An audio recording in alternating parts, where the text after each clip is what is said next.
পররাষ্ট্রমন্ত্রী খলিলের চীন সফর এবং সালাউদ্দিনের পাকিস্তানের সাথে সাম্প্রতিক চুক্তি বাংলাদেশের ভূ রাজনীতিতে নতুন মোড় নিয়েছে।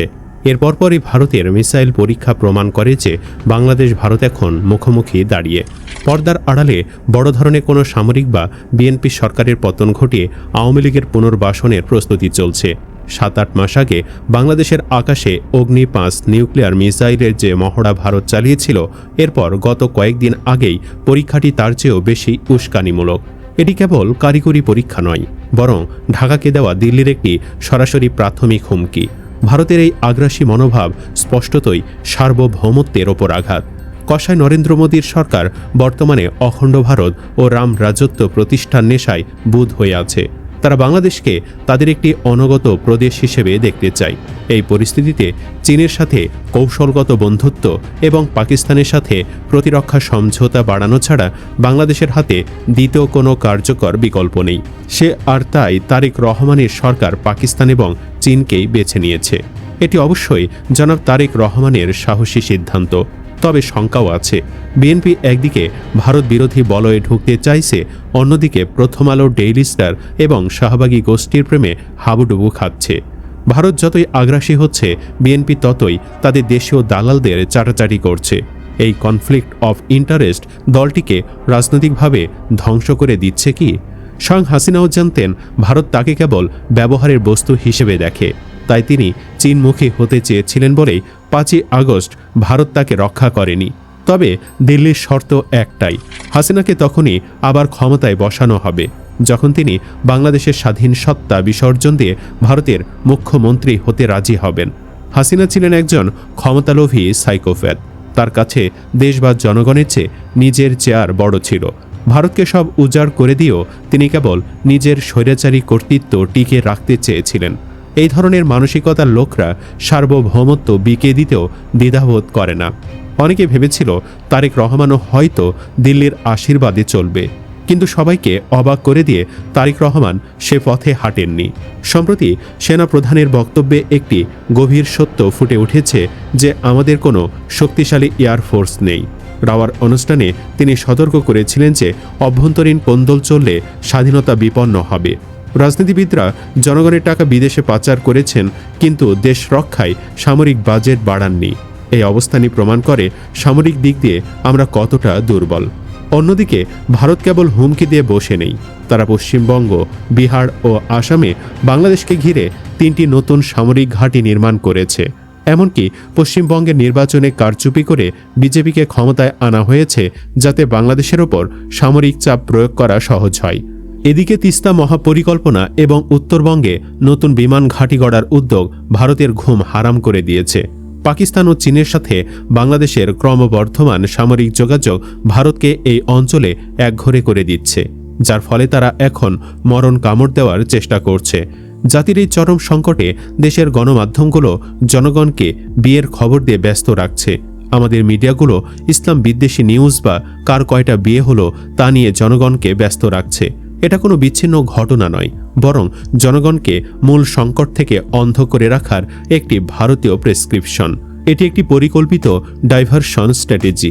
জাতিকে অন্ধ বানিয়ে রেখে ভারতের আধিপত্যবাদী এজেন্ডা বাস্তবায়ন করাই এই মিডিয়াগুলোর মূল লক্ষ্য। ইতিহাস সাক্ষী, এই ভূখণ্ডকে বারবার বহিঃশত্রুর হাত থেকে রক্ষা করেছে এদেশের তৌহিদি জনতা। মুসলমানদের এই ইমানি শক্তি ভারতের সবচেয়ে বড় ভয়। তাই ইসলামপন্থীদের দুর্বল করতে পারলেই মোদির অখণ্ড ভারত গড়ার কাজ সহজ হয়ে যায়। ভারতের অখণ্ড ভারত প্রকল্পের পথে প্রধান বাধা এদেশের মুসলিম জনতা। তাই পরিকল্পনা করে এদেশের মিডিয়াগুলোর মাধ্যমে ইসলাম বিদ্বেষ ছড়ানো হচ্ছে। এই প্রপাগান্ডা ৭১-এর পর থেকে চলমান, যাতে জনগণের ধর্মীয় শক্তিকে ভেতর থেকে ভেঙে দেওয়া যায়। আমার মতো লাখো মুশফিক আছে যারা এসব নিয়ে কথা বলে আমাদেরকে এদের মেইন টার্গেট আর এর চেয়েও মেইন টার্গেট মুজাহিদদের, যেন সহজেই ভারতীয় এজেন্ডা বাস্তবায়ন করা যায়।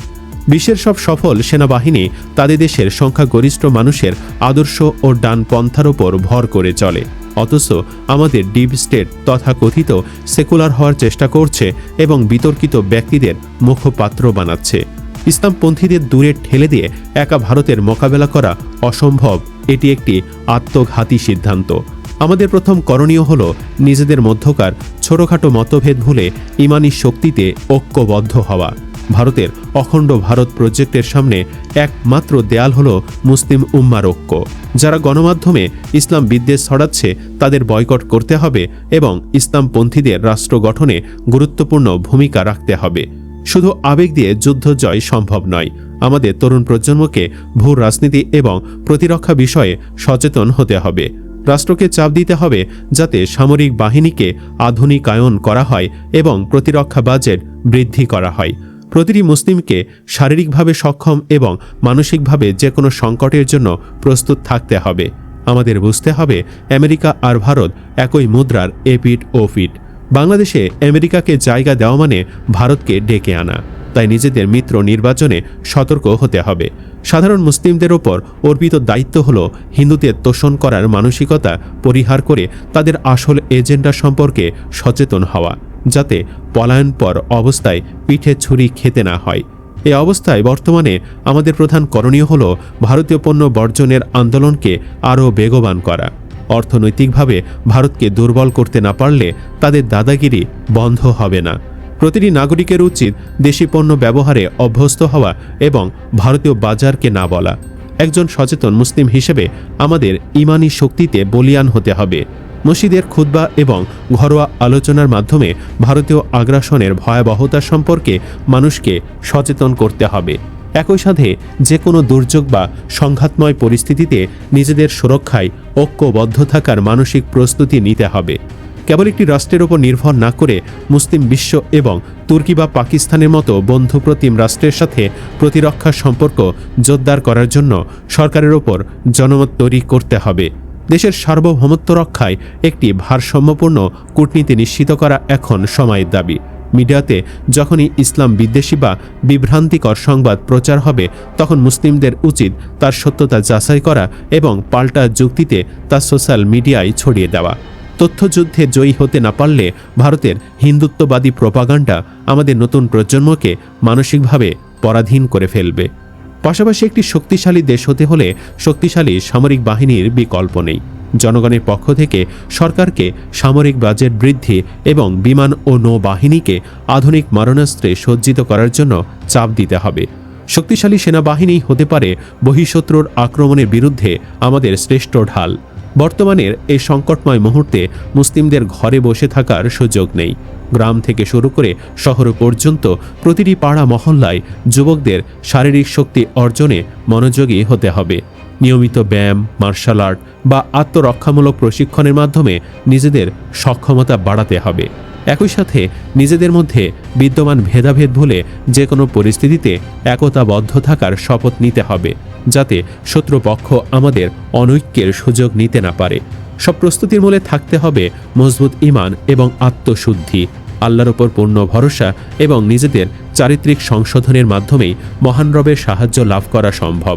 বিজাতীয় সংস্কৃতি ও পাপাচার ত্যাগ করে সুন্নাহর আলোকে জীবন গঠন করতে হবে। যার অন্তরে আল্লাহর ভয় থাকে সে পৃথিবীর কোনো শক্তিকে ভয় পায় না। এই ঈমানি তেজি হবে আমাদের বিজয়ের প্রধান হাতিয়ার এবং সার্বভৌমত্ব রক্ষার চূড়ান্ত শক্তি। গ্রাম, পাড়া, মহল্লা, শহর যে কোনো জায়গায় কোনো মুসলিমকে জঙ্গি নাটক সাজিয়ে অবরুদ্ধ করলে বা করার চেষ্টা করলে সেসব ভাইদের বাঁচাতে এবং রক্ষা করতে একতাবদ্ধভাবে প্রতিবাদ করতে হবে এবং তার পরিবারের পাশে দাঁড়াতে হবে। মনে রাখবেন, প্রকৃত উগ্রবাদী ও সন্ত্রাস কারা তা বর্তমানে সবাই দেখছে। ভারত, ইসরায়েল ও আমেরিকা। সতর্ক হওয়ার এখনই সময়। অস্তিত্বের লড়াইয়ে ঘুমিয়ে থাকার সুযোগ নেই। সুপ্রিয় দর্শক, তারেক রহমানের ভারত বিরোধী অবস্থানে আপনি খুশি কিনা কমেন্ট বক্সে জানিয়ে দিন আপনার মতামত। ভিডিও ভালো লাগলে লাইক দিন এবং চ্যানেলটি সাবস্ক্রাইব করুন। ধন্যবাদ।